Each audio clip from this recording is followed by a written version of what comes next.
सभी को राधे राधे। इस ऑनलाइन क्लास में आप सबका स्वागत है। आज हम कक्षा 9 का पाठ संख्या जो 1 है, जिसका नाम कबीर, उसका पद क्रमांक जो 2 है वो पढ़ने वाले हैं। इस पद में कबीरदास जी क्या कह रहे हैं? संतों भाई आई ज्ञान की आंधी रे, संतों भाई आई ज्ञान की आंधी रे, ब्रह्म की टाटी सबे उड़ानी, माया रहे न बांधी। संतों भाई आई ज्ञान की आंधी रे, हिति चित की द्वे थूणी गिरानी, मोह बलिंडा टूटा, तृष्णा छानी परिगर ऊपरी, कुबदी का भांडा फूटा।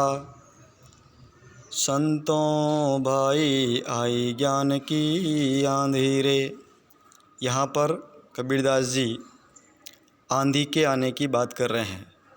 जिस प्रकार प्रकृति में आंधी आती है और आंधी आने के बाद में प्रकृति में बहुत सारे बदलाव हो जाते हैं, उसी प्रकार जो मनुष्य का जीवन है, इस मनुष्य के जीवन में भी ज्ञान की आंधी आ जाती है। और जब ज्ञान की आंधी आ जाती है तब मनुष्य का जीवन भी बदल जाता है। अर्थात ज्ञान के आने पर क्या क्या होता है। कबीरदास जी कहते हैं संतों अर्थात सज्जनों या मनुष्यों, भाई भाइयों, आई ज्ञान का अर्थ हुआ ज्ञान, ज्ञान का अर्थ हुआ ज्ञान की आंधी रे, की आंधी।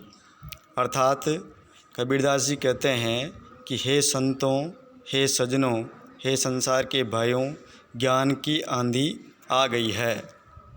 अर्थात ये जो आंधी है, आंधी आने पर प्रकृति में बहुत सारे बदलाव होते हैं। उसी प्रकार मनुष्य के जीवन में जब ज्ञान आ जाता है तब मनुष्य का जीवन बदल जाता है, अर्थात उसमें भी परिवर्तन हो जाता है। तो यहाँ पर ज्ञान की आंधी की महिमा का वर्णन करते हुए कबीरदास जी कह रहे हैं कि जब आंधी आती है तब ब्रह्म की टाटी सबे उड़ानी, अर्थात माया रहे न बांधी। इसका मतलब हुआ कि आंधी के आने पर जो टाटी होती है, अर्थात एक जो कुटिया होती है, उसके चारों, उसके पास में अपन एक टाटी बांधते हैं, अर्थात कांटेदार एक जाड़ी होती है, उसमें कुछ आड़ी टहनियाँ फंसा करके एक टाटी का निर्माण होता है। ये जो टाटी है, ये सारी टाटी आंधी के आने पर उड़ जाती है, क्योंकि ये जो आंधी है, ये आंधी इस टाटी को अपनी हवा के वेग से उड़ा करके ले जाती है। आंधी का प्रभाव जोरदार है, यह टाटी इस आंधी के सामने नहीं टिक पाती है। उसी प्रकार मनुष्य जीवन में ज्ञान की जब आंधी आ जाती है तो मनुष्य के अंदर जो ब्रह्म है, अर्थात जो ब्रह्म की विचारधारा है, यह जो ब्रह्म है, यह ब्रह्म भी इस टाटी के समान उड़ जाता है। अर्थात मनुष्य का जो ब्रह्म है वो टाटी के समान कहा गया है। और आंधी के आने पर टाटी को बांधने पर भी नहीं बंध सकती है, अर्थात वह बार बार उड़कर जाती है। उसी प्रकार जो मनुष्य जीवन है, उसमें अगर ज्ञान आ गया और ज्ञान के आने पर ये जो माया है, माया का अर्थ हुआ धन, दौलत, पैसा आदि, ये जो मोह माया, ये जो माया का विचार है, ये भी ज्ञान रूपी आंधी आने पर मनुष्य के जीवन से निकल जाता है, अर्थात माया का विचार भी नहीं रहता है। हिति चित की द्वे थूणी गिरानी, हिति चित की द्वे थूणी गिरानी, अर्थात जब आंधी आती है तब ये जो थूणी है, थूणी का मतलब होता है खंभा, या जिसको अपन लकड़ी कह सकते हैं, जहाँ पशुओं को बांधते हैं वहाँ भी इसको गाड़ा जाता है, वह थूणी होती है। ये थूणी आंधी के आने पर गिर जाती है, अर्थात आंधी का प्रभाव इतना तेज़ होता है कि इस थूणी को भी, इस खंभे को भी गिरा देती है। और जब ये थूणी गिर जाती है, उसी प्रकार ज्ञान के प्राप्त हो जाने पर मनुष्य का जो जीवन है उसके अंदर हिति का अर्थ हुआ जो स्वार्थ की भावना है, अर्थात स्वार्थ का जो विचार है वो उसके चित्त से अर्थात मन से वो भी क्या होता है, थूणी के समान गिर जाता है। अर्थात उसके मन से जिस प्रकार आंधी के आने पर थूणी गिर जाती है, खंभा टूट जाता है, उसी प्रकार ज्ञान आने पर मनुष्य के अंदर जो स्वार्थ का भाव है वो स्वार्थ का भाव भी थूणी के समान गिर करके निकल जाता है। और मोह बलिंडा टूटा, इसका मतलब हुआ कि ये जो बलिंडा होता है, ये बलिंडा किसे कहते हैं, ये अपना क्षेत्रीय शब्द है। जिस प्रकार एक कच्चा घर होता है उसमें दो दीवारें होती है, एक दीवार ये एक ये, और दोनों के बीच में एक मोटी लकड़ी रख दी जाती है।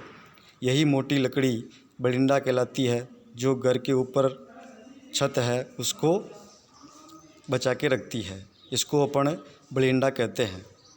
अब आंधी जब आती है तब थूणी गिर जाती है, और थूणी के साथ साथ में ये जो बलिंडा होता है जो दीवार के वहाँ बीच में रखा जाता है, मोटी लकड़ी है, ये बलिंडा भी क्या होता है, टूट करके नीचे पड़ जाता है। अर्थात आंधी के आने, ज्ञान की जब आंधी आती है तब भी ये जो बलिंडा है, अर्थात बलिंडा का मतलब हुआ मोह है। ये जो मोह है, ये का मोह का मतलब अपना, अर्थात मेरा, इस संसार में सब मेरे हैं, इस प्रकार का भाव भी निकल जाता है। और जो तृष्णा छानी परी घर ऊपरी, छानी का अर्थ हुआ छत, छान या जिसको छत कहते हैं, परी का मतलब पड़ गई, और घर ऊपरी का अर्थ हुआ घर के ऊपर। अब तेज़ आंधी आई, और तेज़ आंधी आने के कारण घर के ऊपर जो छत थी, छान थी, वो भी नीचे पड़ गई।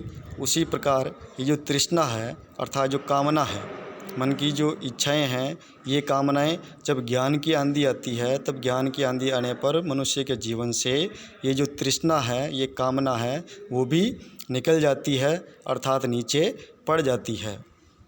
तथा कुबुद्धि का भांडा फूटा, इसका मतलब हुआ कि ये जो भांडा शब्द है ये आया है बर्तन के लिए, या भांडा का अर्थ हुआ मटका।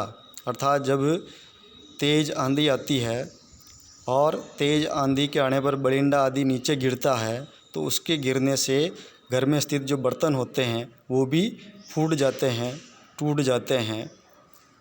उसी प्रकार जब ज्ञान की आंधी आती है तब मनुष्य के जीवन में जो कुबुद्धि है, अर्थात जो बुरे विचार हैं, बुरी मानसिकता है, बुरी जो विचारधाराएं हैं, वो बुरी विचारधारा भी ज्ञान के आने पर दूर हो जाती है, अर्थात निकल जाती है। अभी आपने यहाँ पर ज्ञान की महिमा के बारे में पढ़ा है, और सभी ये जो कठिन शब्दार्थ आपको लिखे गए हैं, इन कठिन शब्दार्थों को अपने उत्तरी पुस्तिका में लिखना है, तथा इसका जो अभी अपने हिंदी अर्थ समझा है, उस हिंदी अर्थ को भी आप अपनी उत्तर पुस्तिका में लिखेंगे। इस प्रकार सभी को राधे राधे।